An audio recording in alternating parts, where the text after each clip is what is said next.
आज की इस वीडियो में हम भारतीय संविधान के कुछ विशेषताओं की चर्चा कर रहे हैं। भारत का संपूर्ण शासन व्यवस्था संविधान के अनुसार होता है, क्योंकि संविधान अपने देश के शासन व्यवस्था को एक निश्चित आधार प्रदान करता है। संविधान निर्माताओं ने भारत जैसे विशाल देश के लिए इस प्रकार का संविधान बनाने का प्रयत्न किया जो विभिन्न समस्याओं से संघर्ष करते हुए अपने देश को विकास के रास्ते पर चलाते रहे। इसके लिए संविधान निर्माताओं ने अपने देश की मौलिक सभ्यता एवं संस्कृति तथा विदेशी अनुभव का सुंदर समन्वय किया है। इसी कारण से भारतीय संविधान की कुछ मौलिक विशेषताएं झलकती है।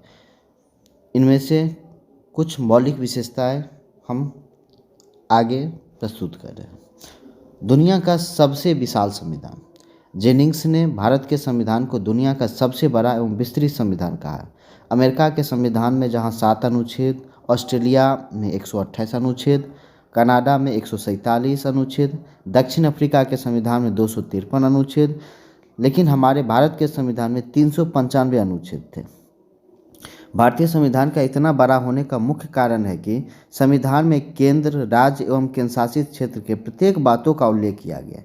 इसके अलावा संविधान में ही न्यायपालिका, जुडिशियरी, मौलिक अधिकार यानी ह्यूमन राइट्स, नीति निर्देशक तत्व यानी डायरेक्टिव प्रिंसिपल्स एवं पंचायती राज व्यवस्था जैसी प्रत्येक बातों का सविस्तार वर्णन किया गया। इसी कारण से भारतीय संविधान इतना विशाल बन गया। दूसरा, संप्रभुता संपन्न, पंथ निरपेक्ष, समाजवादी, लोकतंत्रात्मक गणराज्य। संप्रभुता संपन्न यानी सोवेरेनिटी। भारतीय संविधान सभा एक प्रभुत्व संपन्न संविधान सभा था जो अपने गठन से लेकर के अंतिम दिनों तक बिना किसी आंतरिक एवं बाहरी दबाव के अपना कार्य किया। इसलिए भारतीय संविधान पर अंग्रेजों के अधीन रहकर काम करने का आरोप बिल्कुल गलत है। पंथ निरपेक्ष यानी सेकुलर।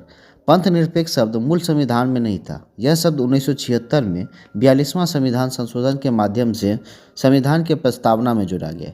इस शब्द का अर्थ यह हुआ कि राज्य किसी धर्म विशेष को राष्ट्रीय धर्म के रूप में घोषित नहीं करेगा। सरकार के नज़र में सभी धर्म एक समान होंगे और राज्य सभी धर्मों के साथ एक साथ व्यवहार करेगा।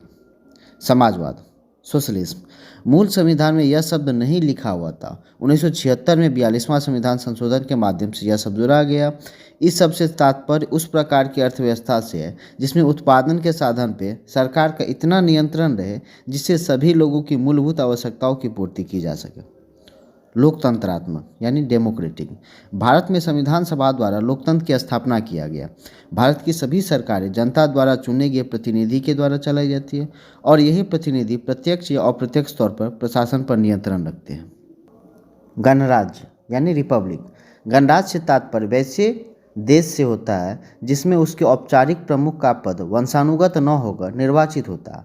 भारत में राष्ट्रपति या राज्यपाल का पद वंशानुगत नहीं होता। अतः भारत प्रजातांत्रिक देश के साथ साथ एक गणराज्य भी है।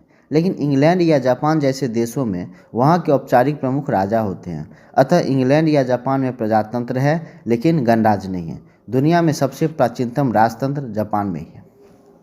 अब तीसरी विशेषता, एकात्मक एवं संघात्मक संविधान का लक्षण। एकात्मक यानी यूनिटरी, संघात्मक यानी फेडरल गवर्नमेंट सिस्टम।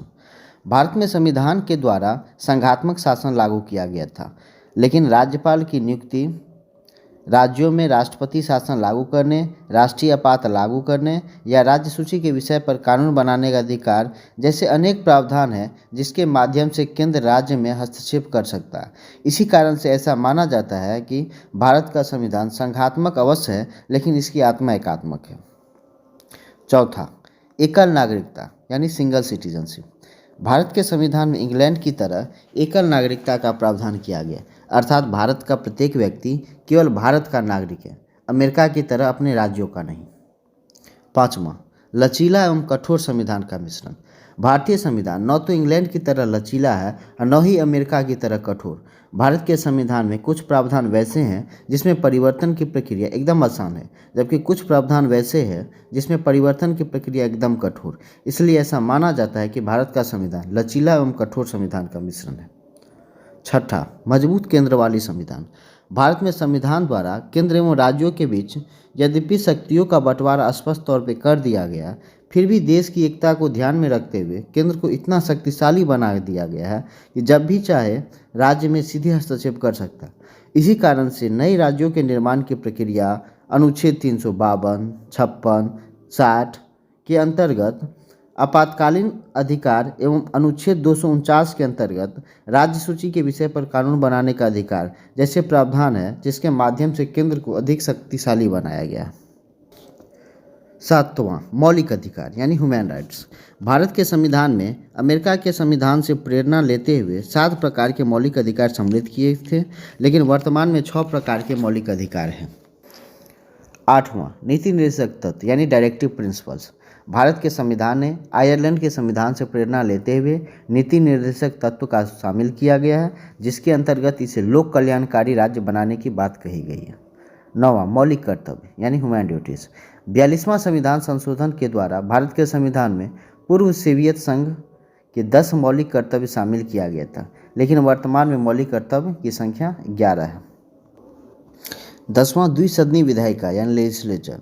भारत में दिल्ली में लोकसभा में राज्यसभा संसद के 2 सदन यानी हाउस है, जबकि राज्य में विधान परिषद एवं विधानसभा राज्य विधानमंडल के 2 हाउस हैं। ऑस्ट्रीन इस द्विसदनी विधायिका को भारतीय लोकतंत्र की आत्मा कहा। धन्यवाद।